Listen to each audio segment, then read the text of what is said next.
දෙව්ලොවට ඔබව සාදරයෙන් පිළිගන්නවා. තේ තියනවද? තේ කොහෙද? තේ නම් මෙහෙ නොමැත.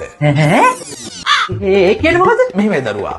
අප පානය කරන්නේ අමෘතය පමණයි. තේ පානය කරන්නේ යක්ෂයින්ය. ඔවුන් සිටින්නේ අපායේ. කොහෙන්ද? කොහොමද යන්නේ අපායට? ළඟයිද?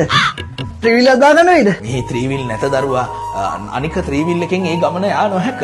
මෙතන පහළ තියෙන සඳකඩ පහනෙන් එහා පැත්තේ තියෙන තරප්පු පේලිය දිගේ පහළට දිගටම ගියොත් ඔබට කිසිම කරදරයක් නැතුව අපායට යා හැක. උඹලොත් අහන ගම්ම ඉන්නවනේ අනේ. ෂිට් දෙපාන්තර තේක නොබී කොහොමද කියන්නකෝ. ෂිට් දන්නවනම් හදන් එනවා අප්පා තේ බෝතලයක්. මෙහි අප්සරාවන් සිටිනවා.